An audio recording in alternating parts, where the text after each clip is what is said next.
merci Gencovery pour l'invitation. Mon propos, ça va être, vous m'avez bien facilité la tâche, puisque tout simplement, Adama m'a fait venir pour essayer de discuter autour de l'intérêt d'enseigner la bioinformatique en école d'ingénieurs de biotechnologie.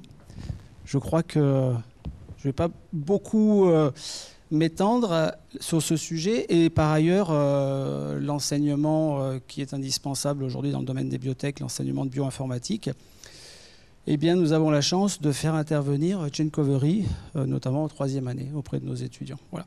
Alors, je vais vous faire rapidement un petit aperçu des secteurs dans lesquels s'insèrent nos diplômés à Subbiotech. Évidemment, la santé, pharma, foodtech, agroalimentaire, environnement, cosmétique et bioinformatique. Alors, la bioinformatique, je pense que dans le panorama des biotechnologies, justement, pour nous, maintenant, c'est une biotech, une biotechnologie, je pense qu'il faut penser au-delà de biologie, c'est technologie appliquée aux sciences de la vie. Et la bioinformatique, on l'a vu ce matin avec de très nombreux exemples, il est impossible de se passer des outils informatiques, puisqu'en biologie, on va avoir besoin de faire de l'analyse de données dans des dimensions gigantesques, je ne connais pas l'adjectif, c'est souvent au-delà du terabyte. Et puis, on va avoir besoin de faire de la présentation de données, de l'extraction de données et au-delà de ça, après, également de maîtriser le codage pour développer des applications sur mesure. Alors, je vous présente rapidement l'école, donc Subbiotech. Notre école, c'est une école d'ingénieurs qui propose un parcours en 5 ans, conventionnel. Très rapidement, le parcours peut se faire en formation initiale, sous statut d'étudiant conventionnel, mais également, il est possible de faire le parcours en alternance, à savoir que des étudiants peuvent intégrer directement la 3e année dans le cycle ingénieur et suivre l'école en alternance. Alors, il y a des petits points clés sur la diapo. Et puis vous m'avez facilité la tâche ce matin, donc vous voyez des drapeaux anglais partout, parce que au cours de leur cursus, les étudiants étudient chez nous l'anglais de manière intensive en 1e et 2e année, et après tous les cours sont en anglais, écrit, oral, et on l'a vu ce matin, la quasi-totalité des diapos, spontanément, vous les avez faites en anglais. Bon, il est nécessaire de maîtriser l'anglais, c'est pas une évidence chez tous les lycéens, donc on les forme là-dessus. Ensuite, vous voyez qu'il y a 3 stages de positionnés. Oui, on propose une formation professionnalisante. Ils ont 1 an de stage au total sur un parcours de 5 ans. Il y a 6 mois à faire à l'étranger. Donc, nos étudiants partent un semestre à l'étranger complet en début de 3e année. Et enfin, on les challenge beaucoup sur l'innovation, à savoir que ce que vous voyez marqué Subbiotech Innovation Project, en fait, là, on demande à nos étudiants d'inventer quelque chose en 2e année, de se mettre dans un groupe. À la fin des 5e années, ça doit être fini et ça donne naissance à quelques startups. Voilà. Et puis il y a d'autres projets également très techno qui sont positionnés dans le parcours et nos étudiants sont formés et formatés pour travailler en équipe dans l'environnement spécifique aux biotech. Voilà. Alors si je reviens sur le propos de l'informatique, on l'enseigne en 1e et 2e année. Alors là, très théorique. Alors je sais qu'Adama m'a demandé un retour, est-ce qu'ils aiment l'informatique ?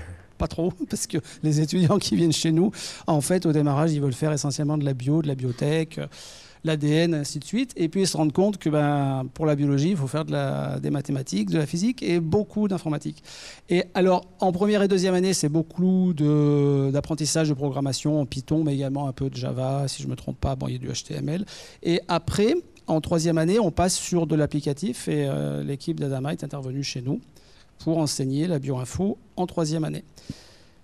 Donc évidemment, c'est indispensable dans le parcours. Les étudiants, on a la chance d'avoir une stagiaire de Subbiotech qui est chez Gencovery, qui est dans la salle, là. Donc concernant le retour des étudiants, je vais en reparler, mais certains étudiants sont tout à fait enthousiastes et d'autres freinent des 4 fers. Mais c'est parce qu'on est sur un secteur où les gens qui vont faire de la biotech ne s'imaginent pas en fait qu'effectivement aujourd'hui il faut maîtriser parfaitement ces outils.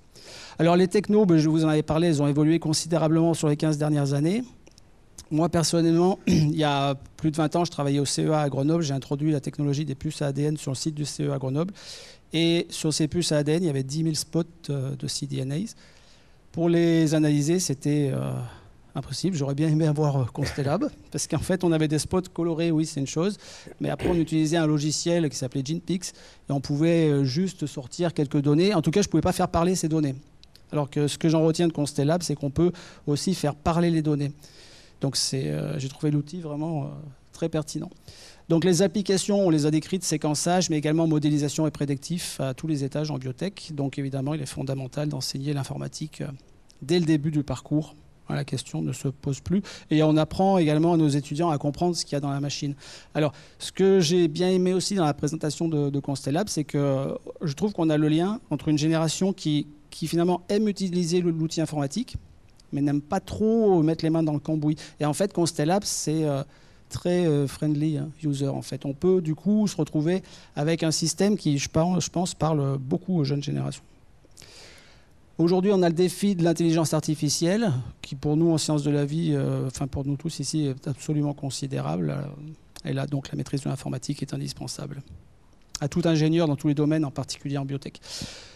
On a besoin de faire intervenir des professionnels.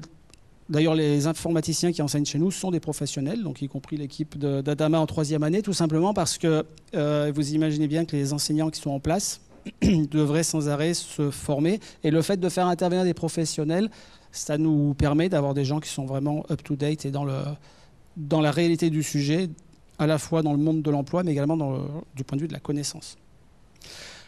Donc je le disais, les étudiants, le retour ambivalent, vous aurez des deux, hein. Je te transmettrai les évaluations d'Adama. Donc certains sont enthousiastes, voilà, les remarques c'est super, etc.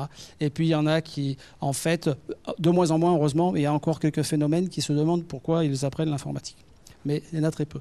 Alors en tout cas, il y a des gros besoins pour discuter avec toi sur le marché de l'emploi de bioinformaticiens. Et nous, on ne fait que encourager. J'encourage dès la première année les étudiants qui sont attirés par la bioinformatique de foncer. Parce qu'au sein de l'école, on a les outils et les moyens de leur proposer des options qui, après, en 4e et 5e année, les spécialisent pour qu'ils deviennent bioinformaticiens. Donc, vous êtes bien placés pour savoir que l'on manque énormément de data managers et de gens spécialisés en bioinformatique. Voilà, je vous remercie.